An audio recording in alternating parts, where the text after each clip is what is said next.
Shalom, shalom. My name is Prince Moshe. I'm your hostess with the Moses, and welcome to my channel. Um,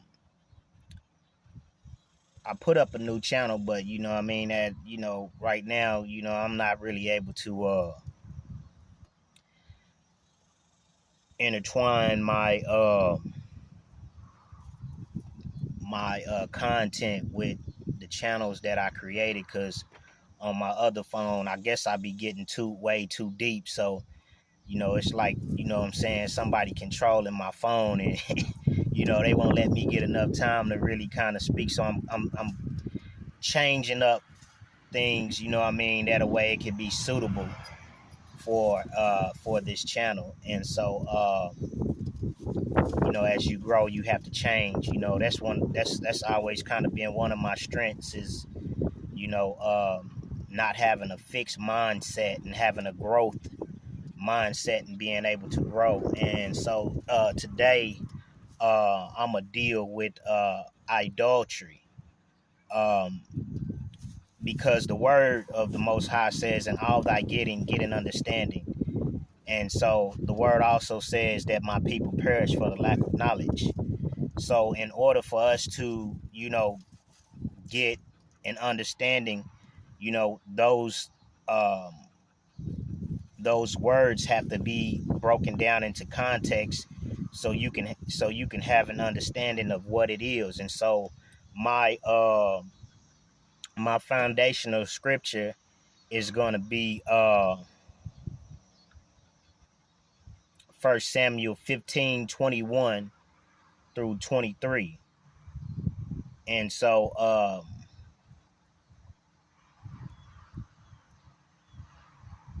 you got to forgive me, my eyes is kind of bad. I've been drinking too much pop. But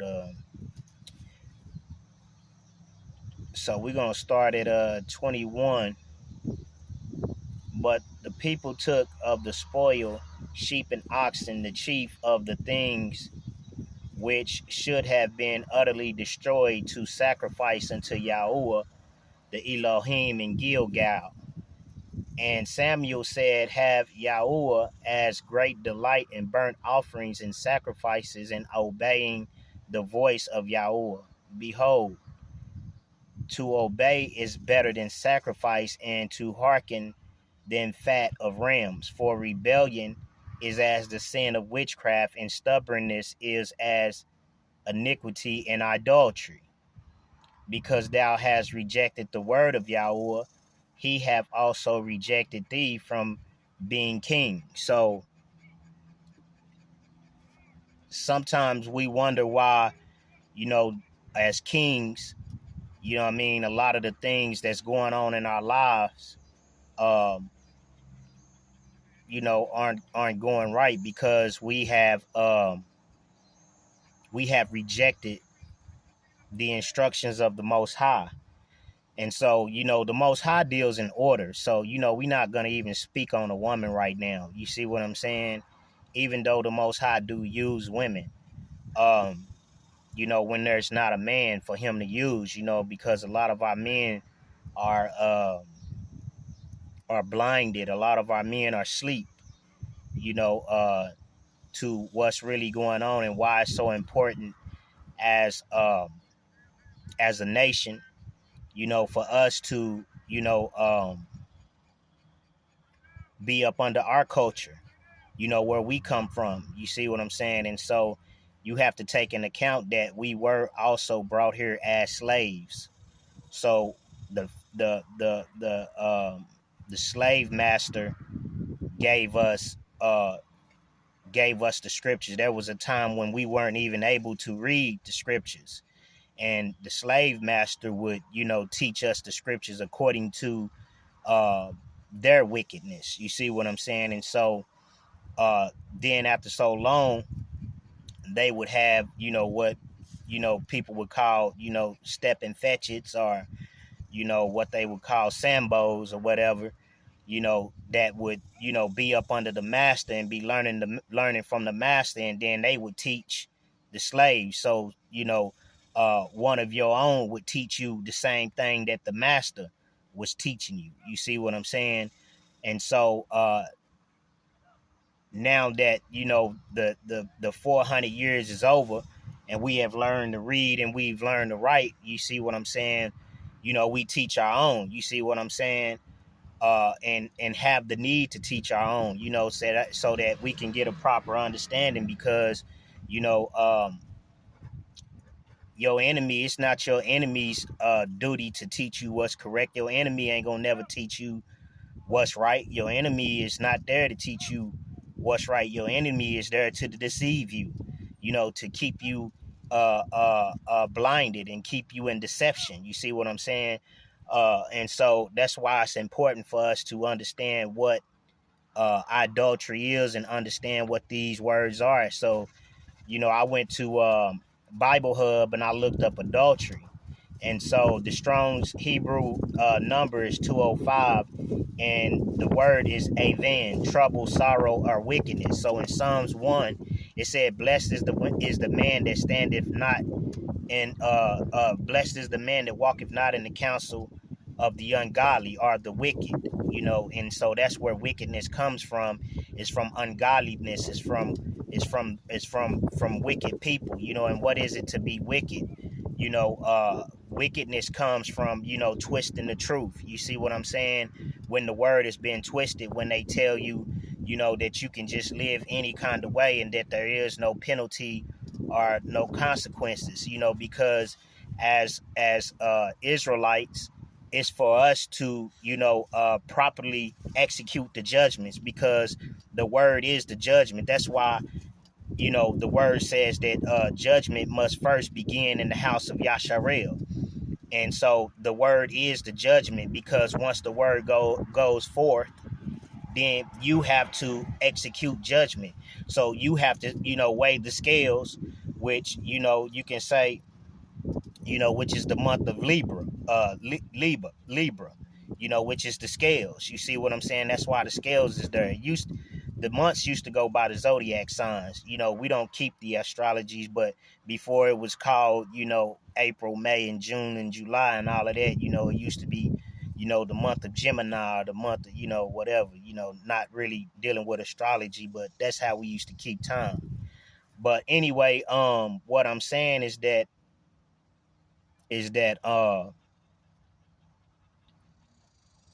that's what wickedness is idolatry. And the commandment before idolatry before idolatry is basically making a graven image. So the commandment before idolatry is, thou shalt not have another god. That's the first commandment. Thou shalt make no other god. Let's go there real quick. Exodus 20. Let's go to Exodus 20 and 10. I think it's around 20 and 10 is where it's at. So it says, thou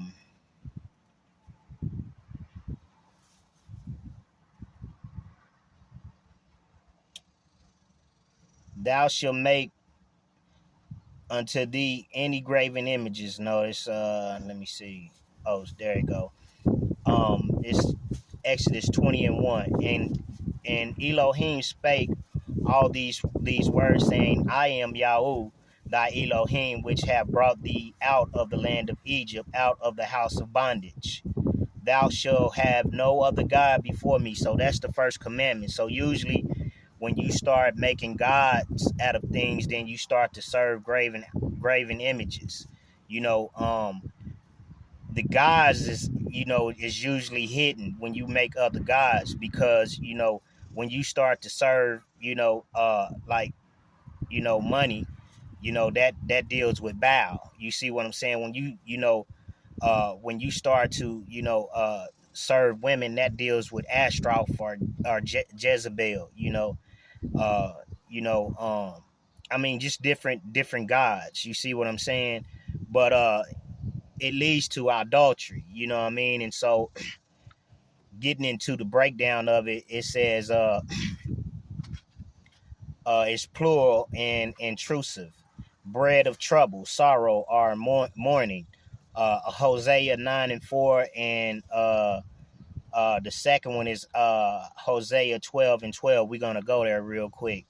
I'm gonna be probably about 15 minutes, and then I'm gonna get out of here. But if you want to, you can go and go to Bible Hub and look up idolatry in the Hebrew Strong Concordance, so you can get an idea of what idolatry is. Because like I said, my people perish for the lack of knowledge, and so in all thy getting, we must get an understanding. So Hosea 9:4 says, "They shall not offer wine offerings." Hold on, let me make sure I got the right verse. Yeah, 9:4. They shall not offer wine offerings to Yahuwah, neither shall they be pleasing unto him. Their sacrifices shall be unto them as the bread of mourners. And the reason why he's saying that, because they're not following the instructions. You know what I'm saying? And I'm gonna give you an example of that. All that eat thereof shall be polluted, for their bread for their soul shall not come into the house of Yahuwah. What will ye do in the solemn day and in the day of the feast of Yahuwah? So now I'm going to go to Jeremiah to kind of give you an idea. Jeremiah 7 and 9. 7, let's start at 7 and 7. Then I will cause you to dwell in this place, in the land that I gave to your fathers forever and ever. Behold, ye trust in lying words that cannot profit. Will ye steal, murder, and commit adultery, and swear falsely, and burn incense unto Baal, and walk after other gods whom ye know not? So that is Jeremiah quoting some of the commandments. You know, the same thing that Paul did when he said no lascivious person, no whore, no person that is a whore shall make it into the kingdom of heaven. So, and this is the same thing that Jeremiah is going over, because this is what idolatry leads to right here. And come and stand before me in this house, which is called by my name, and say, we are delivered to do all these abominations. In this house, which is called by my name, become has this house is this house excuse me,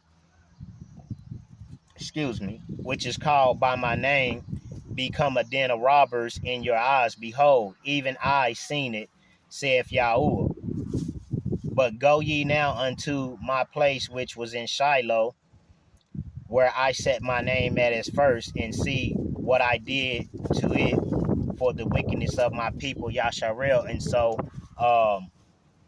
he destroys Shiloh, because Shiloh used to be the house of God before it was Jerusalem. So we're gonna look what Shiloh means.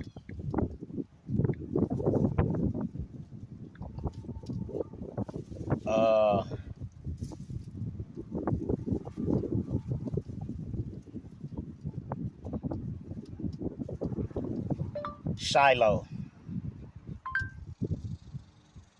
Shiloh is a 20. Shiloh. 2020.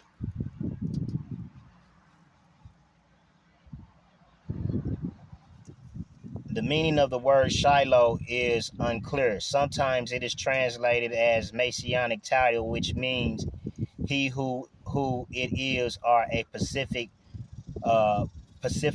or tranquility, and refers to the Samaritan Pentateuch. So let's see. Hold on just a minute. What does Shiloh mean in Hebrew? Tranquil, abundance, his gift. According to the bump, meaning tranquil, abundance, his gift. Shiloh is a gender-neutral name of Hebrew origin, meaning tranquil, abundance, and his gift. This spiritual title is also the name of the place where Israelites used to live and assemble before Judah. So you see that it means tranquil, abundance, and his gift. So the Most High had given us this place. This place was tranquil, because when you follow the instructions, when you live according to the instructions, when you live according to the word, tranquil is basically like peace. You get peace in your life, and abundance comes in your life.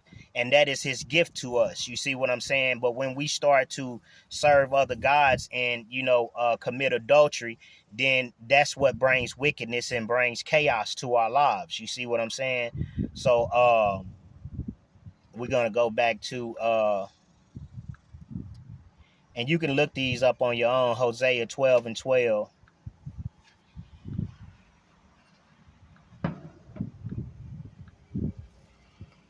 And Jacob fled into the country of Syria, and Israel served for a wife, and for a wife he kept sheep.